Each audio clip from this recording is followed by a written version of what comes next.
Глава 2086. Море дьявольского происхождения. В воздухе на высоте около 1000 футов над морем беспрестанно клубился черный туман, и среди грохота грома в тумане вспыхивали дуги серебряных молний. Мужчина и женщина стояли перед гигантским ковчегом, вглядываясь в океан издалека. Этот человек был никем иным, как патриархом длинной семьи, и он сказал: «Это море дьявольского происхождения известно как место происхождения всех дьявольских существ. Поразительное изобилие дьявольской ци здесь действительно соответствует всем легендам. Тут много хаотической энергии, смешанной с дьявольской ци, поэтому обычное дьявольское существо, скорее всего, не сможет здесь совершенствоваться». Женщина, стоящая рядом с ним, была женщиной из семьи Е, и она ответила с улыбкой: «Я слышала, что большая часть этой хаотической энергии уже рассеялась.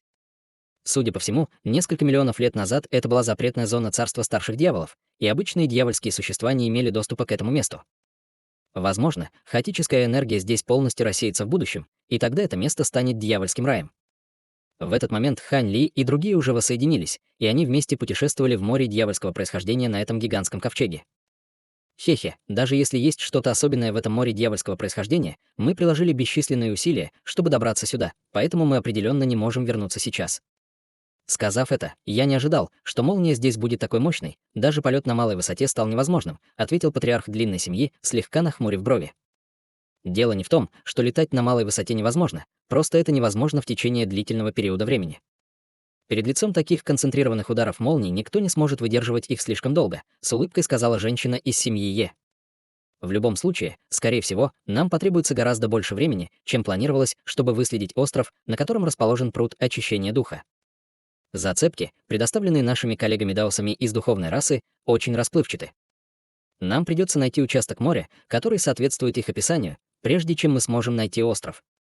Учитывая, насколько обширно это море дьявольского происхождения, потребуется немного удачи, чтобы выследить остров в разумные сроки, вздохнул патриарх длинной семьи. Услышав это, улыбка женщины погасла, и после небольшой паузы она продолжила: «У нас осталось не так много времени. Многие дьявольские силы, скорее всего, уже начали тщательно изучать нас. Если им удастся установить наше происхождение, мы будем в большой опасности. Чем дольше мы остаемся здесь, тем большему риску подвергаемся. Я, естественно, знаю об этом. Но, как я уже сказал, сейчас слишком поздно поворачивать назад. Мы стоим на пороге успеха, поэтому мы должны довести наше дело до конца», ответил патриарх длинной семьи с решительным выражением. Женщина из семьи Е просто вздохнула и ничего не ответила. Однако затем патриарх длинной семьи внезапно спросил кое-что, что стало для нее полной неожиданностью. «Фея Е, вы и брат Хань прибыли на месяц позже, чем мы, и едва успели до согласованной даты. Вдобавок ко всему, я чувствую, что ваша аура, кажется, немного отличается от прежней. Вам представилась какая-то интересная возможность по дороге сюда? Если да, то я должен поздравить вас и брата Ханя». Выражение лица женщины слегка изменилось, когда она услышала это, но она быстро усмехнулась. «Вы действительно обладаете несравненным проницательным взглядом, брат Лонг. Брат Хань и я столкнулись лишь с незначительной возможностью. Кажется, я могу вас поздравить. И к тому же, будьте уверены, я не собираюсь совать нос в это дело», с улыбкой заверил патриарх длинной семьи. Женщина из семьи Е больше не ответила на это. Тем временем Хань Ли сидел на деревянной кровати в каюте на нижнем уровне гигантского ковчега. Через пучок чрезвычайно хорошо скрытого духовного чувства он смог услышать разговор между патриархом длинной семьи и женщиной из семьи Е. Слабая улыбка появилась на его лице, когда он убрал этот клочок духовного чувства, а затем погрузился в задумчивую тишину.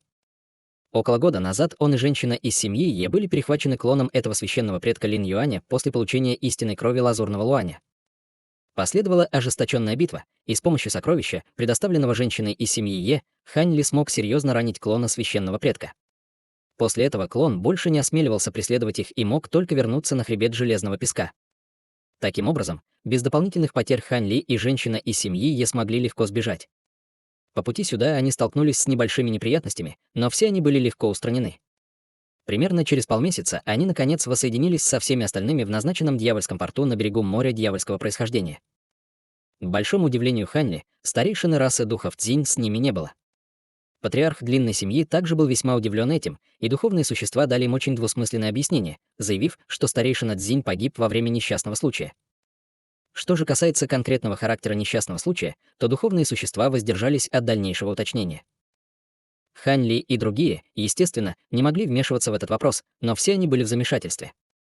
Имея это в виду, Хань Ли рефлекторно нахмурил брови, когда образ этого духа по имени Чжи Шуй снова промелькнул в его голове.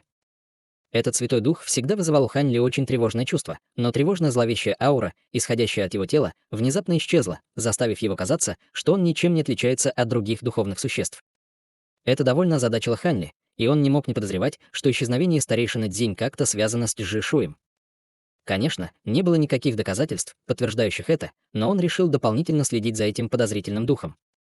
Внезапно глаза Хань Ли слегка сузились, когда он внезапно перевернул руку, чтобы достать маленький белый флакон. Флакон содержал истинную кровь лазурного луаня, и как только он очистит ее, он достигнет еще одной истинной духовной трансформации, в то время как остальные его трансформации также станут значительно более мощными. Лазурный луань был наиболее известен своей способностью контролировать силу ветра. Говорили, что этот истинный дух изначально был рожден в ветрах хаоса, и в порыве ярости он мог высвободить хаотические ветры, способные уничтожить целые города. Хань Ли, естественно, был очень заинтригован силой этого хаотического ветра, но он не сразу стал очищать истинную духовную кровь, как это сделала женщина из семьи Е. В отличие от других искусств совершенствования, чем больше истинной духовной крови было очищено с помощью 12 пробуждающих трансформаций, тем дольше будет длиться процесс очищения, а нарушение на полпути во время процесса очищения может привести к серьезным негативным последствиям. Таким образом, он решил, что собирается очистить эту истинную духовную кровь только после того, как вернется в царство духов. Имея это в виду, маленький пузырек снова был спрятан среди вспышки белого света. После этого Хань Ли отбросил эти блуждающие мысли и начал медитировать. Время летело быстро, и 3 месяца пролетели незаметно. Хань Ли и другие были разделены на группы по 2 человека, чтобы посменно наблюдать за передней частью гигантского ковчега, пока все остальные отдыхали в своих каютах. До сих пор их путешествие было очень гладким, и они не встретили никакого сопротивления, кроме как в виде нескольких наглых морских зверей, с которыми было довольно легко справиться. К сожалению, они до сих пор не встречали область моря с характеристиками, описанными духовным существом. В этот день дежурили Хань Ли и Святая Дева Тысячи Осеней. Хань Ли стоял на носу ковчега, молча глядя вдаль. Что касается Святой Девы Тысячи Осеней, то она сидела на золотом футоне с закрытыми глазами в нескольких десятках футов от Хань Ли. Никто из них, казалось, ничего не делал, но на самом деле они оба постоянно прочесывали окрестности своим огромным духовным чутьем. Внезапно выражение лица Хань Ли слегка изменилось, и Святая Дева Тысячи Осеней сразу же заметила колебания в духовном чувстве Хань Ли, когда она открыла глаза и спросила: «Ты что-то обнаружил, брат Хань?» «1500 километров влево», — лаконично ответил Хань Ли. Святая Дева Тысячи Осеней немедленно направила свое духовное чувство в эту область, и на ее лице быстро появилось ликующее выражение. Это действительно коралл дьявольской обезьяны. «Брат Хань, немедленно измени направление, в котором летит ковчег. Я пойду и расскажу всем остальным». Хань Ли не возражал против этого, и он кивнул, прежде чем поставить ручную печать, а затем выпустил печать заклинания в сторону морских зверей, которые тянули гигантский ковчег. Печати заклинаний мгновенно исчезли в телах зверей, и они тут же начали лететь влево. В то же время Святая Дева Тысячи Осеней уже уведомила всех остальных, используя секретную технику. Вскоре после этого все собрались на верхней палубе гигантского ковчега, и все они были в восторге от того, что увидели, когда направили свои духовные чувства в одном направлении. Несмотря на то, что гигантский ковчег не мог летать, он все равно двигался очень быстро, ведомый могучими морскими зверями. 4 часа спустя все увидели вдалеке гору, верхняя половина которой погрузилась в темные облака наверху. Что было совершенно невероятным, так это то, что эта гора напоминала гигантскую обезьяну, размахивающую руками в небе, с чрезвычайно реалистичными, хотя и грубыми чертами лица.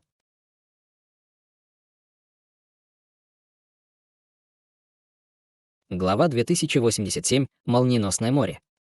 Нет никаких сомнений, это действительно коралл дьявольской обезьяны, подтвердила Святая Дева Тысячи Осеней, оценивая гору. Согласно тому, что вы сказали, остров находится примерно в месяце пути в том направлении, куда смотрит дьявольская обезьяна, так что это означает, что мы должны путешествовать в юго-западном направлении, спокойно сказала женщина из семьи Е. Согласно старшему из нашей духовной расы, остров действительно находится примерно там, но на лице Святой Девы Тысячи Осеней появилось нерешительное выражение. «Ты все еще хранишь от нас секреты в такое время, уважаемый Даос?» — сказал патриарх длинной семьи, слегка нахмурив брови от недовольства. «Это не так, брат Лонг, просто старший также сказал нам, что рядом с островом есть какая-то опасность.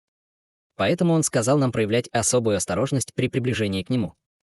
Однако он не раскрыл нам конкретных деталей и упоминается лишь вскользь, поэтому я не разглашала эту информацию, объяснила святая дева Тысячи Осеней.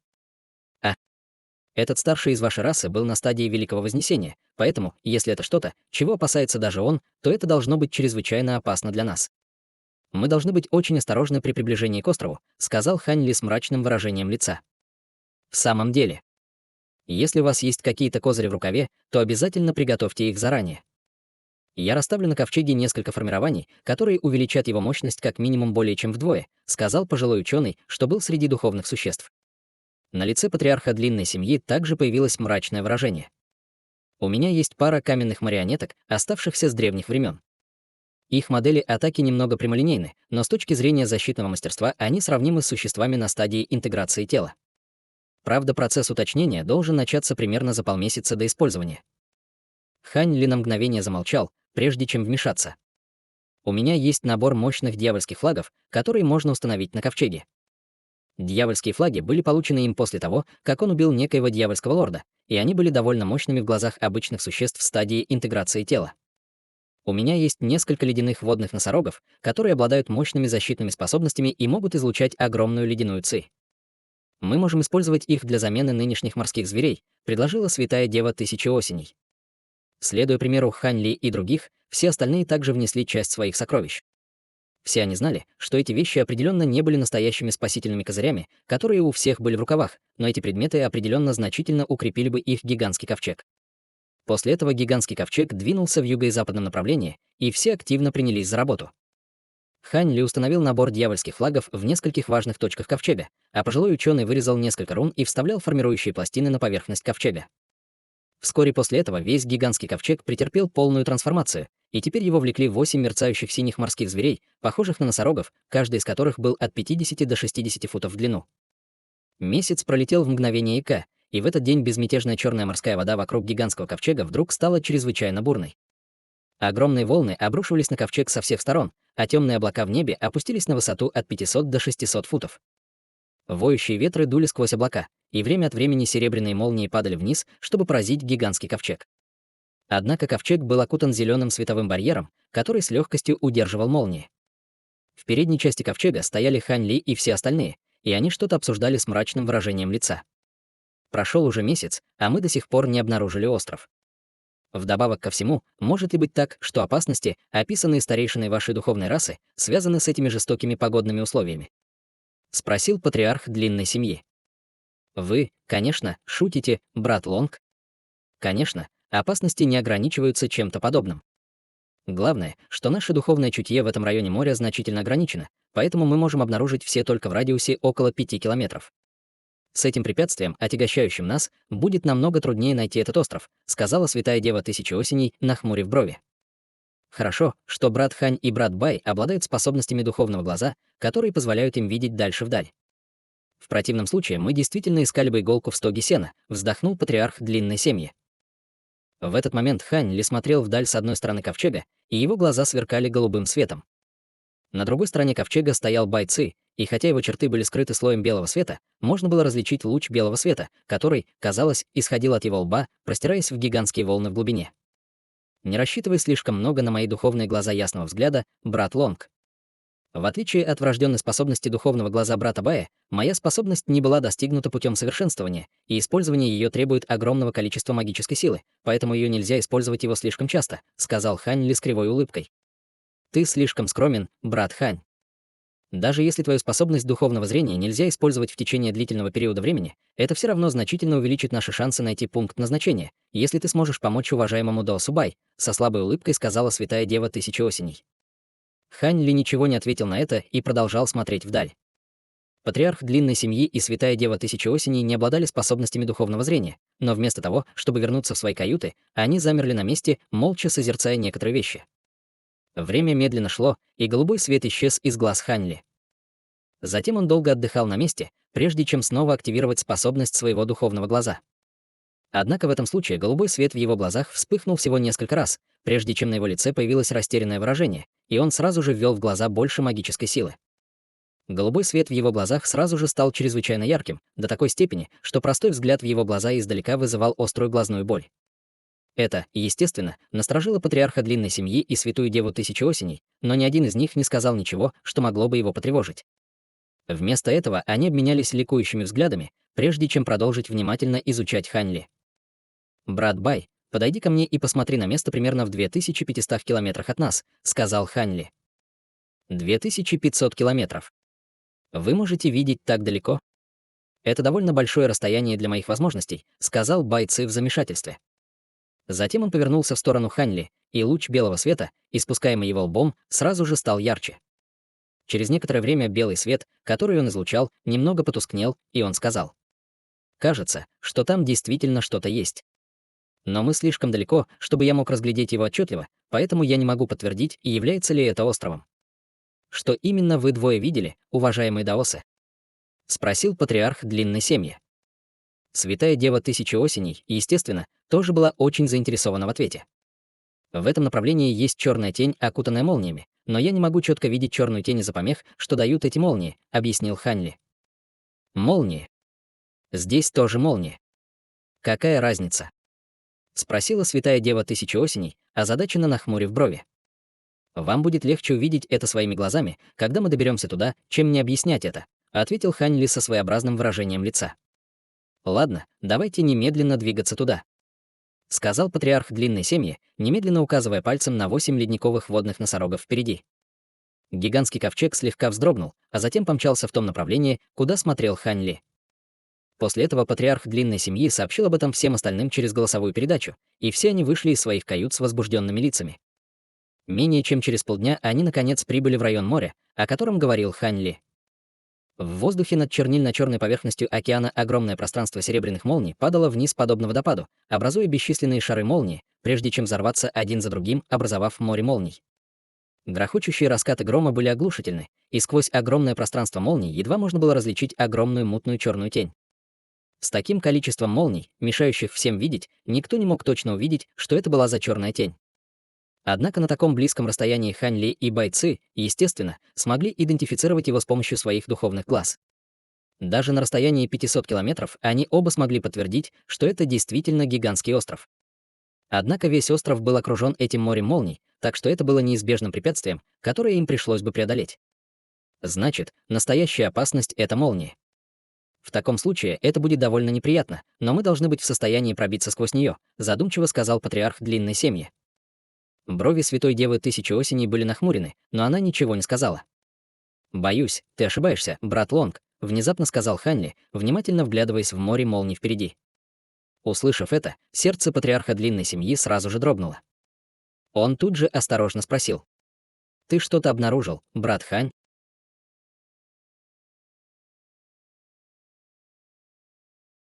Глава 2088. Золотой краб. Хань Ли просто промолчал и указал пальцем на темные облака над морем молний.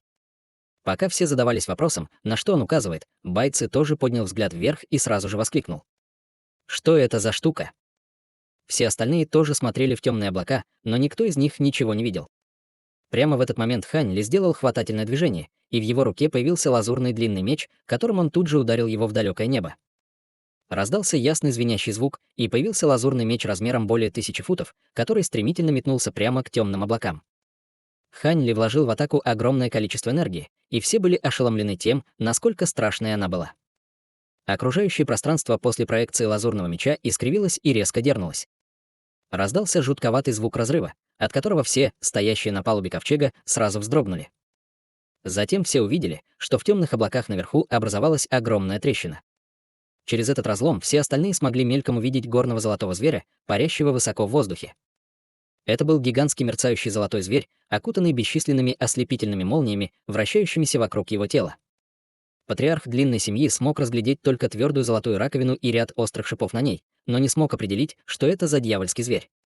Пучок ауры гигантского зверя просочился из разлома, и лица всех резко изменились, когда они обнаружили, что совершенно не способны установить основу культивирования золотого зверя своим духовным чутьем.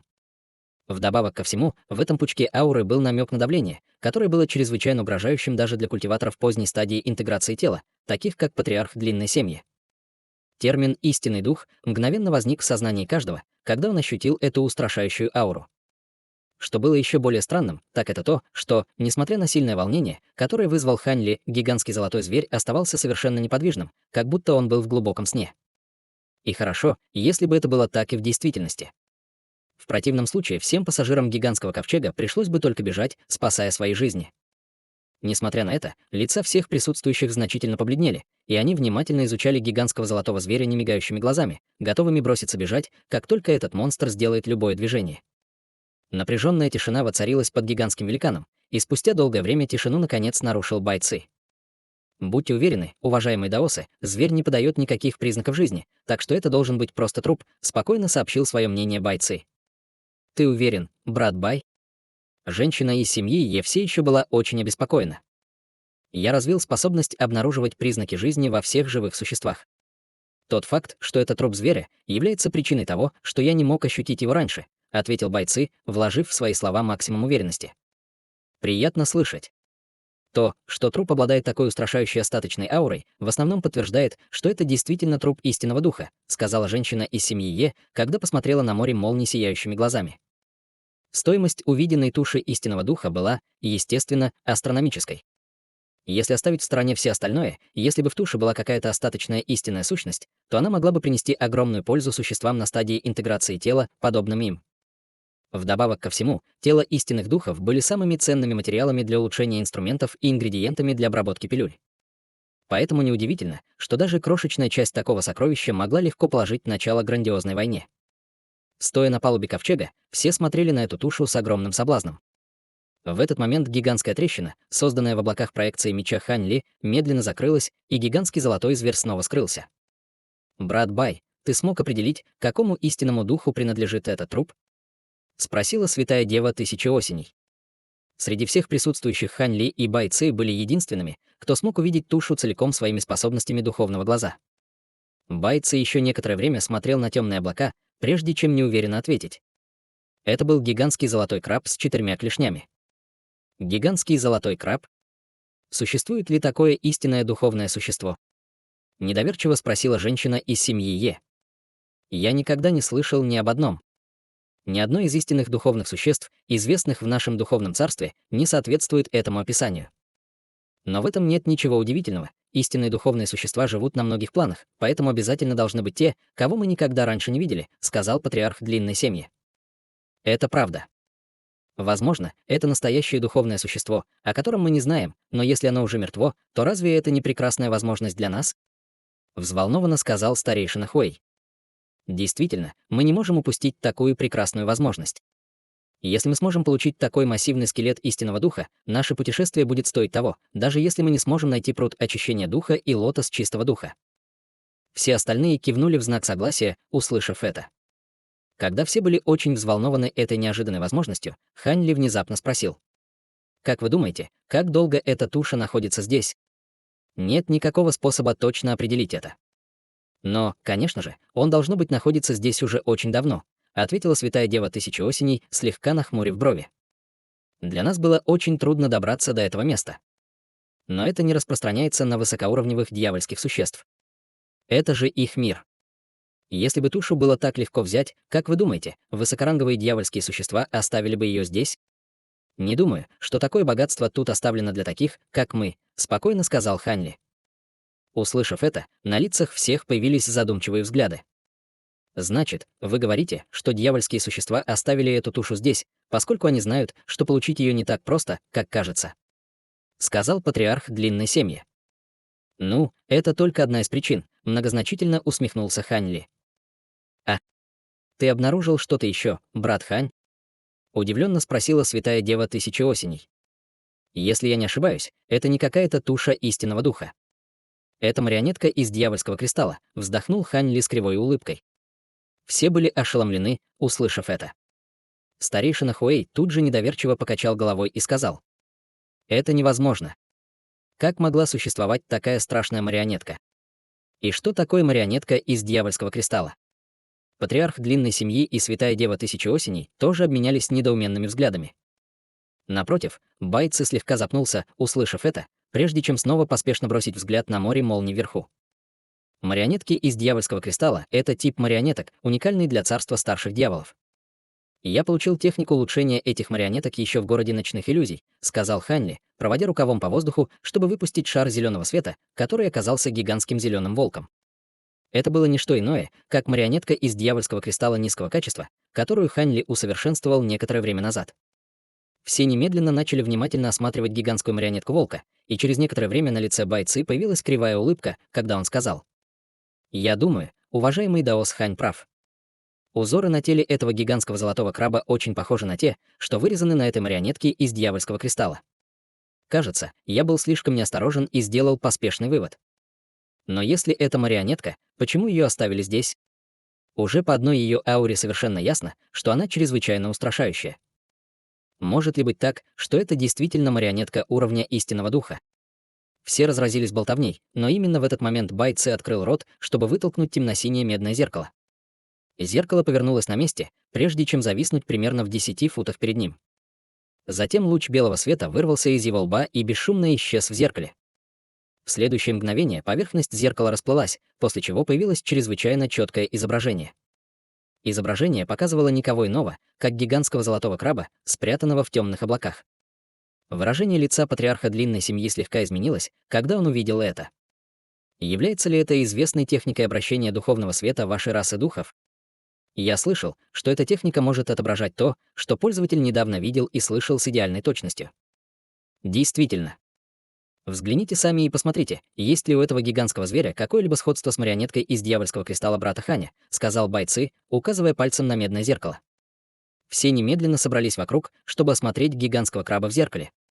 Через некоторое время изображение в зеркале исчезло, после чего патриарх длинной семьи сказал с кривой улыбкой: «Похоже, брат Хань был прав, это действительно просто марионетка. В таком случае нет необходимости рисковать, чтобы попытаться получить ее. То, что такая мощная марионетка была брошена здесь, очевидно, означает, что она была повреждена без возможности восстановления. В противном случае высокоуровневые дьявольские существа попытались бы получить ее в свои руки, несмотря на связанный с этим риск. Похоже, мы все зря разволновались. Давайте подумаем, как мы собираемся пройти через все эти молнии, чтобы попасть на остров. Это истинная цель нашего путешествия, сказала святая дева Тысячи Осеней.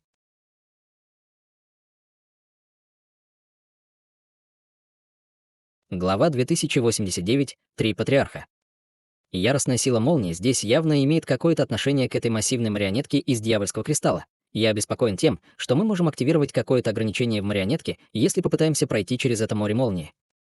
Аура этой марионетки предполагает, что он не менее силен, чем настоящее духовное существо.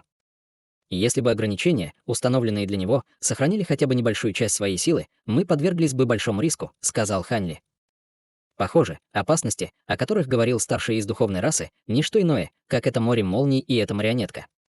Если бы был способ обойти все это, то я уверен, что старший упомянул бы об этом. Так что кажется, что у нас нет выбора, кроме как рискнуть и пробиться через эту преграду.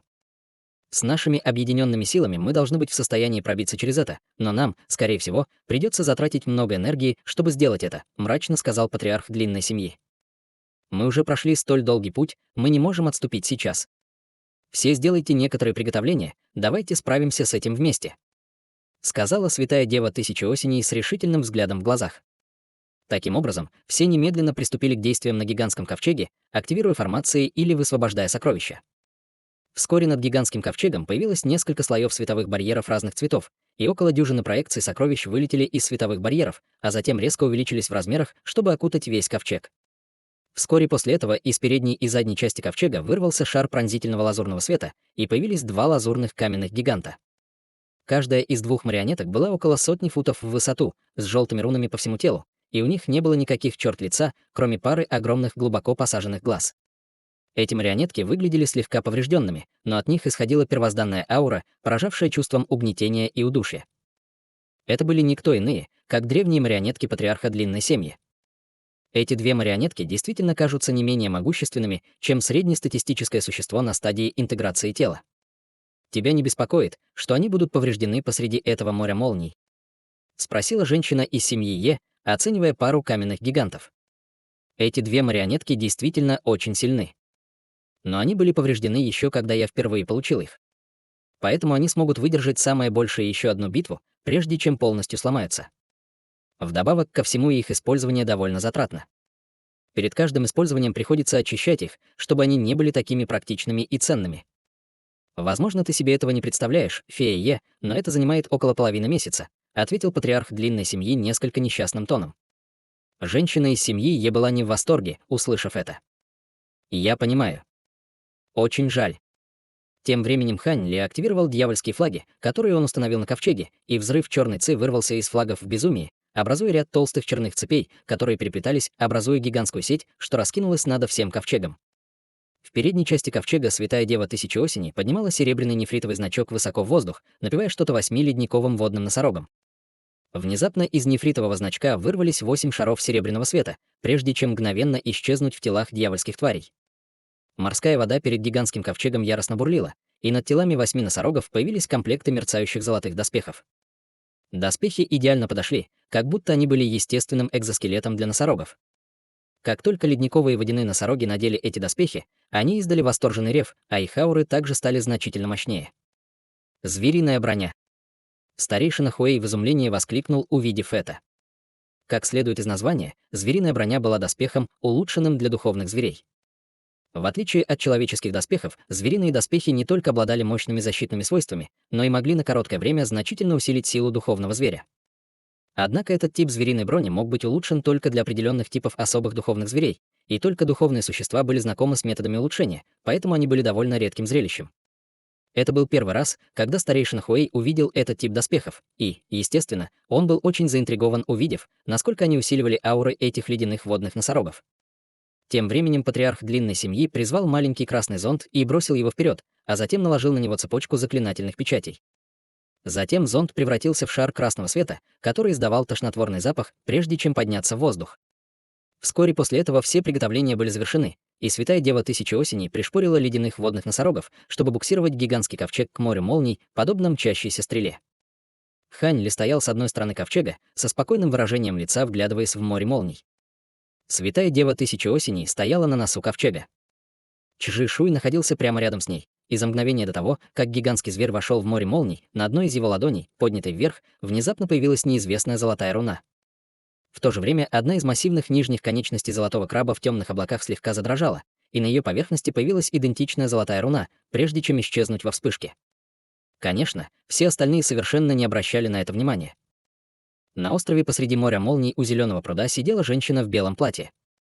Когда на ее глобелле появился розовый цветочный символ, то она открыла глаза, и на ее лице появилась слабая улыбка.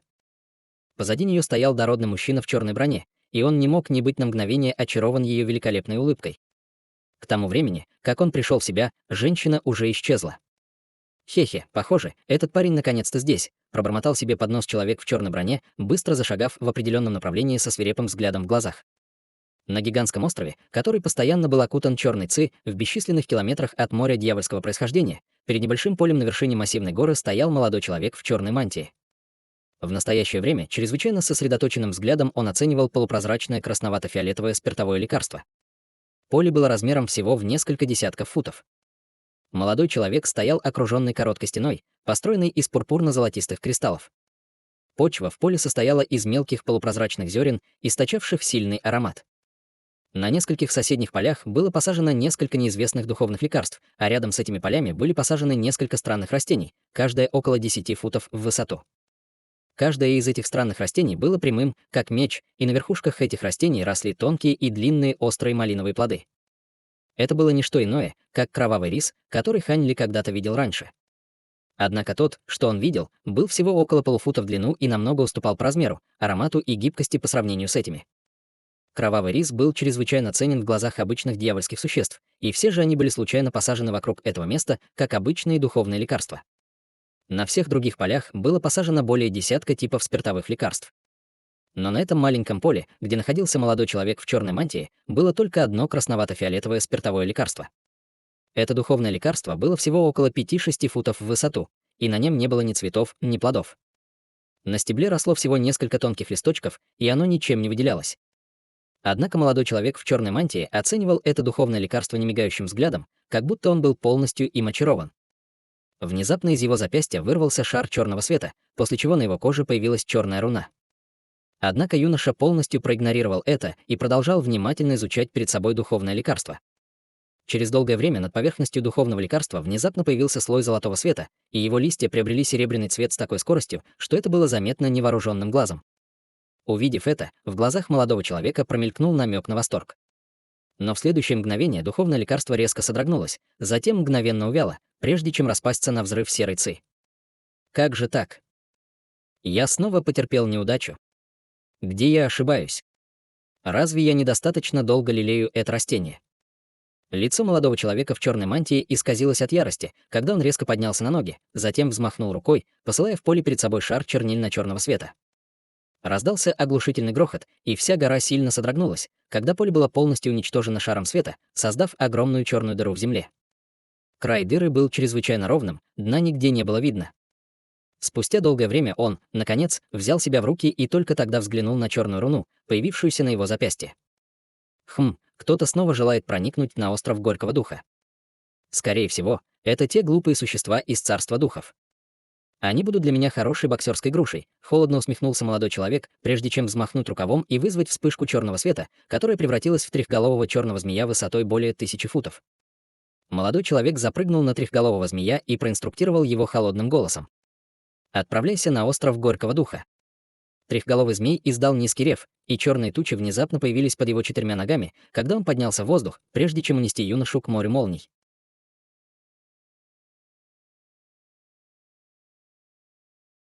Глава 2090. Остров Горького Духа.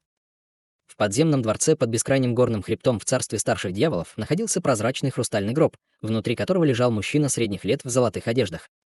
Сбоку на шее мужчины средних лет мерцала золотая руна, но он был совершенно неподвижен с закрытыми глазами, и было непонятно, жив он или мертв. В море молний гигантский черный ковчег неуверенно покачивался, как небольшой плот, но все же продвигался вперед с сокровищами и световыми барьерами, которые были установлены ранее, защищая его от падающих молний. Однако, как только ковчег вошел в море молний, молния, обрушившаяся сверху, внезапно стала в 2-3 раза более концентрированной, чем раньше, и каждый разряд молнии был наполнен какой-то неизвестной силой, в результате чего гигантский ковчег с каждым ударом начал немного тонуть. Несмотря на то, что 8 ледяных водных носорогов изо всех сил буксировали гигантский ковчег, ковчег все равно значительно замедлялся из-за помех от молний. К неудовольствию пассажиров, ковчегу потребовалось много времени, чтобы пройти всего несколько километров. Если бы не пара марионеток из дьявольского кристалла, выпускающих вверх шары лазурного света размером с колесо телеги, чтобы рассеять часть молний, гигантский ковчег двигался бы еще медленнее. Мы не можем продолжать в том же духе. С такой скоростью мы никогда не доберемся до острова. Уважаемая Даос Тысячи Осеней, этот ковчег принадлежит вам. Есть ли у вас способ сделать его быстрее? Спросил патриарх длинной семьи, нахмурив брови. Я могу использовать секретную технику, чтобы воспламенить сущность крови этих ледяных водных носорогов и значительно улучшить их тело на короткое время, но в результате они будут разрушены, нерешительно ответила святая Дева Тысячи Осеней. Все эти ледяные водные носороги находились на средней стадии пространственной закалки, и она приложила много усилий, чтобы вырастить их для альтернативной цели. Таким образом, она, естественно, очень не хотела жертвовать ими здесь. Сейчас не время беспокоиться об этом. Ваши потери будут легко покрыты, если мы сможем быстро выбраться из этой области и обнаружить пруд очищения духа и лотос чистого духа. Настаивал патриарх длинной семьи. Женщина стиснула зубы и на мгновение взвесила ситуацию, прежде чем принять решение. Хорошо, я немедленно высвобожу секретную технику. Пожалуйста, защитите меня тем временем, чтобы мне не помешали. Патриарх длинной семьи был в восторге, услышав это. Будь уверена, уважаемая Даос Тысячи Осеней, мы позаботимся о том, чтобы тебе ничего не мешало. Как только его голос стих, он указал пальцем на каждую из марионеток из дьявольского кристалла, и на его лице появился слой золотой ци. 2 марионетки из дьявольского кристалла сначала в безумии размахивали кулаками в воздухе, но внезапно прекратили то, что делали по приказу патриарха длинной семьи. Затем они подняли свои массивные головы, и в их глазах появился ослепительно белый свет. В следующее мгновение из их глаз вырвались 2 столба полупрозрачного света, которые сошлись над гигантским ковчегом, образуя гигантскую кристаллическую структуру, похожую на сеть. Эта кристаллическая структура вращалась на месте, и бесчисленные серебряные руны вырывались из ее поверхности, превращаясь в мерцающий серебряный гигантский щит. Щит был тонкий, как бумага, и гладкий, как зеркало, и от него доносились звуки завывающего ветра и грохот грома. Бесчисленные разряды серебряных молний ударили его поверхность, угрожая разорвать его на части, но щит смог сдержать все молнии, внезапно сделав весь ковчег чрезвычайно устойчивым. Однако лицо патриарха длинной семьи заметно побледнело, и он призвал. Пожалуйста, поторопитесь, уважаемая Даос Тысячи Осеней. Это самая сильная способность моих марионеток, и они не смогут поддерживать это слишком долго. Было ясно, что раскрытие этой способности требует больших затрат магической силы, и Святая Дева Тысячи Осеней, естественно, не собиралась упускать такую блестящую возможность. Она сразу же дала утвердительный ответ, прежде чем поднять руку и несколько раз быстро провела острым ногтем по собственной коже. На ее светлой и нежной коже быстро появилось несколько порезов, образовав миниатюрное кровяное образование размером всего в несколько дюймов. Затем она начала что-то петь, и пятицветный свет сразу же начал подниматься над формацией вместе со своеобразным ароматом. Через несколько мгновений она испустила деликатный крик, и кровяное образование содрогнулось, прежде чем из него вышла серия малиновых пилюль размером с горошину. «Вперед!» — закричала Святая Дева Тысячи Осеней, и 8 бусинок метнулись к ледниковым водным носорогам в виде шаров малинового света. Носороги тут же издали громоподобный рев и открыли свои большие рты, чтобы проглотить пилюлю. Увидев это, Святая Дева Тысячи Осеней отдернула руку, и кровяное образование мгновенно исчезло, не оставив никаких следов на ее коже. Затем она сделала ручную печать, чтобы вызвать золотое сокровище, похожее на значок, прежде чем махнуть им в сторону 8 духовных зверей. Ослепительный свет вспыхнул с поверхности значка, превратившись в ряд малиновых рун, которые затем превратились в малиновые выступы идентичной формации, которая ранее была на ее руке. Багровые выступы резко увеличились в размерах, а затем превратились в 8 расплывчатых покрывал, которые по ее приказу окутали тело ледниковых водяных носорогов. В следующее мгновение 8 духовных зверей издали рев агонии, и их рога внезапно стали красными, как кровь. Толстые вены вздулись под поверхностью их кожи, а их ауры внезапно стали чрезвычайно жестокими. Сразу же после этого на спине каждого ледникового водяного носорога появились 2 тонкие раны, из которых выросли пары малиновых крыльев летучей мыши. При полном раскрытии размах крыльев достигал более 100 футов. Ледяные водные носороги яростно хлопали крыльями, и порывы алого ветра в бешенстве вырывались из-под них. В результате их тела стали такими же проворными, как летучие рыбы, и они вылетели, как серия малиновых стрел. Их коллективными бешеными усилиями гигантский ковчег начал прорываться сквозь волны молний, как если бы он летал, и все, естественно, были в восторге, увидев это. Однако прямо в этот момент столбы света, испускаемые 2 марионетками из дьявольского кристалла, исчезли, и в то же время гигантский полупрозрачный щит наверху также исчез. Молния снова ударила в полную силу, и крайний барьер белого света вокруг гигантского ковчега был полностью разрушен с хрустящей трещиной. Молнии стали еще более свирепой, чем раньше, и одно из формирований, созданных на ковчеге, не смогло выдержать даже одну волну ударов молний. Вдобавок ко всему, несколько оставшихся световых барьеров также были на грани обрушения, и все ликование на лицах пассажиров ковчега сразу же исчезло, когда они увидели это. Внезапно Хань Ли издал протяжный крик, и позади него во вспышке золотого света появилась проекция с 3 головами и 6 руками. Затем из тела проекции в воздух вырвался мощный выброс черной ци. Это было ничем иным, как чистой дьявольской ци, происходящей от происхождения истинных дьявольских искусств Хань Ли. Он провел рукавом по воздуху, и черная ци превратилась примерно в дюжину черных змей, которые поднялись в воздух, прежде чем слиться воедино с гигантской черной сетью наверху. Слегка оборванная черная сеть вспыхнула черным светом, и она была не только полностью восстановлена, но и стала вдвое толще, чем раньше, что позволило ей выдерживать гораздо больше ударов молний. Количество молний, которые должны были выдержать другие ограничения на ковчег, было значительно уменьшено, и патриарх длинной семьи был в восторге, поскольку он также немедленно сделал ручную печать. Серебряный свет вспыхнул от тел 2 марионеток из дьявольского кристалла по его приказу, и они снова начали взмахивать кулаками к небу. Шары лазурного света взметнулись в воздух неумолимой волной, чтобы свести на нет часть падающих молний. Все остальные тоже приступили к действию, активировав всю мощь призванных ими сокровищ, и в считанные мгновения световые барьеры вокруг ковчега стали очень устойчивыми. Однако никто не заметил, что хотя Чжи Шуй, казалось, управлял парой серебряных летающих кинжалов, чтобы сопротивляться падающим молниям, ряд таинственных золотых рун появился на его руках, которые были скрыты рукавами его одежды. Те же золотые руны также появились на спине горного гигантского золотого краба в темных облаках наверху. Но у краба эти руны были менее нечеткими. Несмотря на это, золотой краб по-прежнему оставался совершенно неподвижным, и испускаемая им аура также ничуть не изменилась. Менее чем через полдня гигантский ковчег наконец вырвался из моря молний. В этот момент ковчег едва держался на плаву, и 8 ледяных водных носорогов вернулись к своей первоначальной форме, но их тела были полностью обуглены, а их ауры были чрезвычайно слабыми, казалось, на грани смерти. Однако никто не обратил на них никакого внимания. Вместо этого все с волнением в глазах оценивали море вокруг ковчега. Этот участок моря был чрезвычайно спокойным, а морская вода была темно-синего цвета. Не было видно ни единого облачка, а морской бриз нес струйки невероятно чистой духовной ци. Всех внезапно поразило ощущение, что они вернулись в царство духов. Однако больше всего всеобщее внимание привлекло то, что в 10 километрах от гигантского ковчега находился гигантский зеленый остров.